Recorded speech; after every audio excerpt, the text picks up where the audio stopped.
Bismillahirrahmanirrahim. Assalamualaikum warahmatullahi wabarakatuh.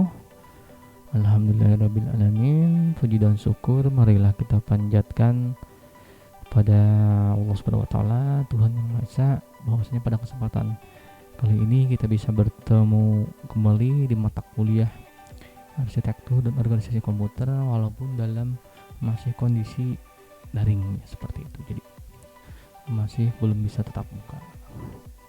Pada lanjutan bahasan mata kuliah arsitektur dan organisasi komputer di pertemuan ke-6 ini, kita nanti akan belajar tentang materi aritmatika komputer. Nah, sebelum membahas nanti aritmatika komputer itu apa, saya sebelumnya mereview sedikit di pertemuan kemarin, yaitu tentang kuis ya. Jadi Anda kemarin kan mengerjakan kuis hanya selama waktu 48 jam, dan dimana yang memang belum mengerjakan kuis di pertemuan 5 kemarin, silahkan bisa diganti dengan membuat sebuah laporan jurnal. Formatnya memang sudah, silahkan, kemarin udah diumumkan di grup WhatsApp seperti itu. Jadi yang memang belum mengerjakan karena keburu habis ditutup selama 48 jam pengerjaan, jadi mohon maaf, Anda harus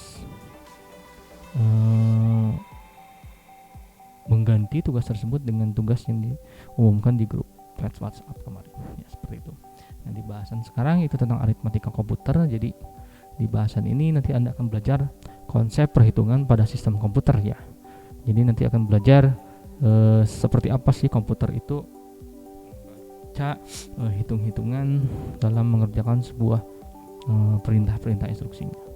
Jadi abstraksinya di sini nanti akan membahas tentang aritmatika komputer, terus nanti kompetensinya diharapkan mahasiswa dapat mengetahui dan memahami cara perhitungan pada sebuah komputer dan pada sistem komputer seperti apa nih.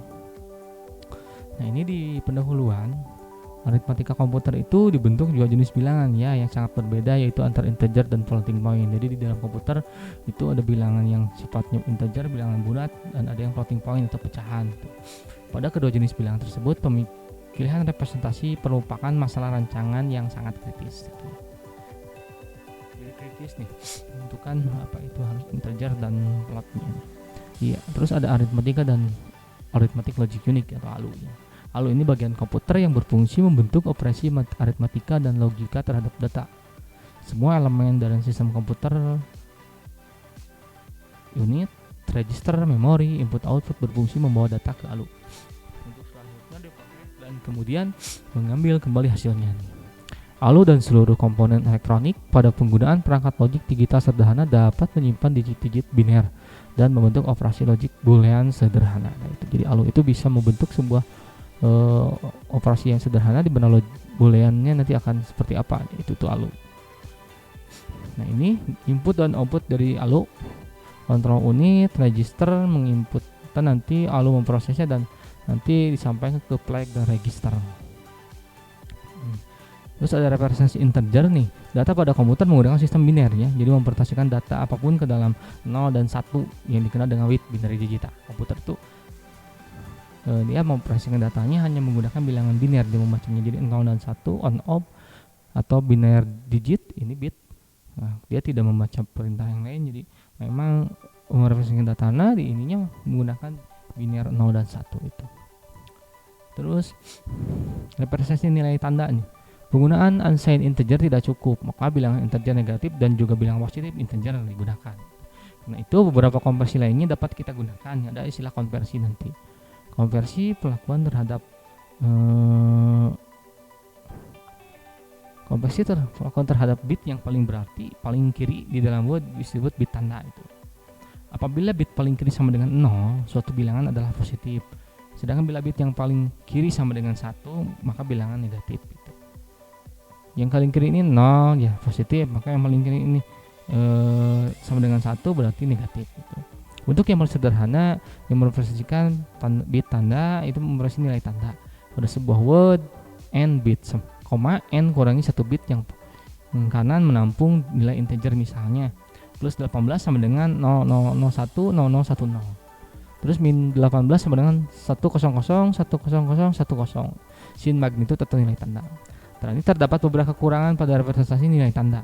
Penambahan dan pengurangan memerlukan pertimbangan baik tanda bilangan ataupun nilai relatifnya agar dapat berjalan pada operasi yang diperlukan. Kekurangan lainnya terdapat dua representasi bilangan 0. 0 tambah plus 0 10 1 0 sama dengan 0 0 0 0 0. Terus min 0 1 0 sama dengan 1 0 0 0 sin magnitude itu istilahnya. Terus nanti ada representasi komplement 2. Nah, ini hitung-hitungannya nanti ada ya. Istilah-istilah ini supaya nanti Anda paham.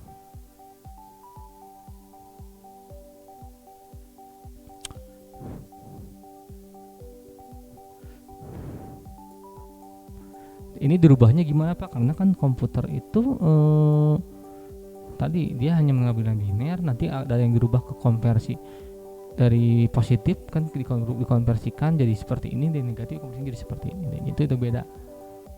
Kan tadi kan yang paling kanan kalau positif berarti 0 semua, tapi kalau negatif yang paling 0 min 10 tadi kan kiri paling depan. Nantilah ada hitung-hitungan yang menjelaskan bahwa seperti penjelasan representasi nilai tanda dan komplement 2 ini seperti apa. Nanti ada detail video dari pembahasan channel yang lain memang supaya memudahkan rekan-rekan semua.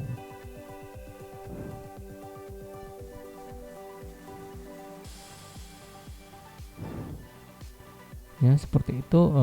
Nah ini untuk yang representasi nilai tanda nih.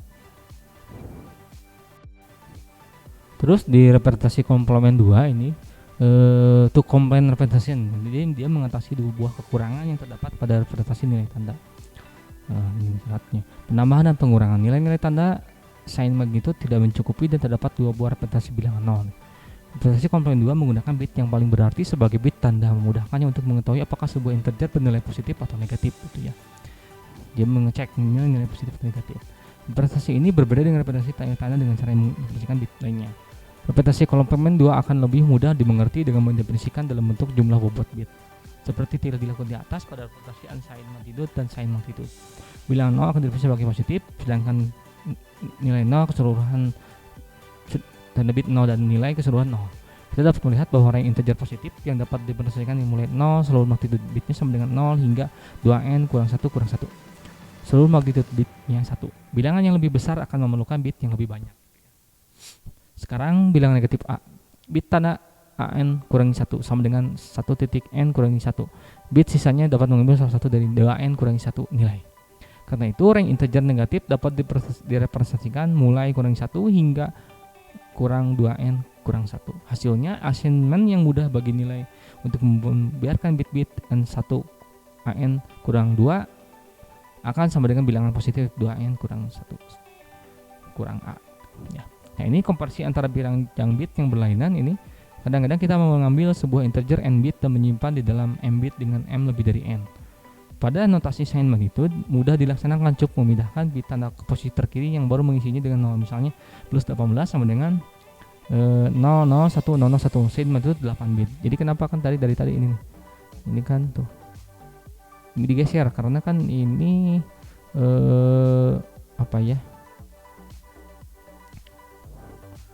ini namanya komplement 2 jadi dirubah. Ini cukup memindahkan bit tanda ke posisi terkiri kan. Ini terus yang sebelumnya yang bawahnya sama, seterusnya. Nah, prosedur ini tidak berlaku bagi integer negatif komplement 2 dengan memakai contoh yang sama, misalkan plus 8 001 110 komplement 2 8 bit 18 00010. Untuk integer komplement 2 adalah untuk memindahkan bit tanda ke posisi terkiri yang baru dan mengisinya dengan salinan tanda. Ini contoh bilangan positif diisi dengan 0 dan bilangan negatif dengan 1. Min 18 1 negatif kan min tadi. Ini dari awal 1 seperti itu. Ini komplement 2 bit dan ini dirubah dari bilangan ini ke biner ya. Sebenarnya ada di kalkulator biner namanya, Anda tinggal memasukkan, tapi ini cara manualnya seperti itu. Terus ada representasi fixed point. Nah ini yang telah dibahas di sini kadang-kadang disebut dengan fixed point. Hal ini disebabkan radix pointnya binary point tetap dan diasumsikan akan berada di sebelah kanan dan dari digit yang paling kanan. Ini pemrograman menggunakan representasi yang sama untuk bilangan pecahan biner dan melakukan penskalaan bilangan yang bersangkutan. Titik biner secara implisit berada pada lokasi lainnya. Terus aritmatika integer. Ada yang negasi istilahnya, ada yang penjumlahan, ada pengurangan, ada perkalian dan pembagian itu ya.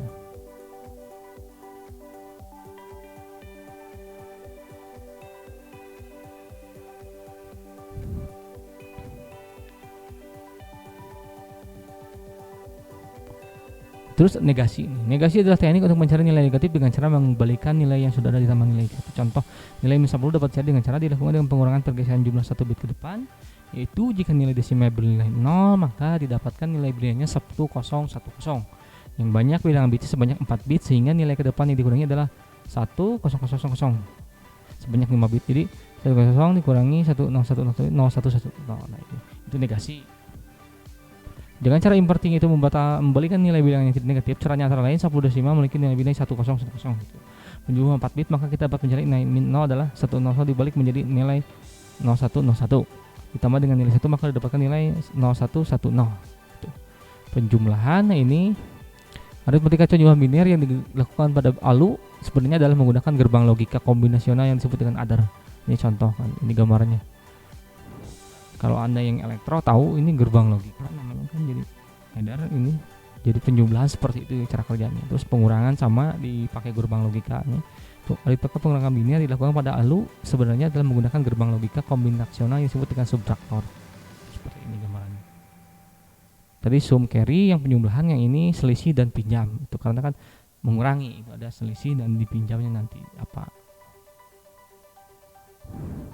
Nah, ini yang perkalian. Nah, ini nih aritmatika perkalian ada komputer sebenarnya tidak ada yang melakukan penjumlahan sebanyak dilakukan dengan bantuan logika n pada setiap yang dikalikan serta melakukan shift register pada masing bit pengali.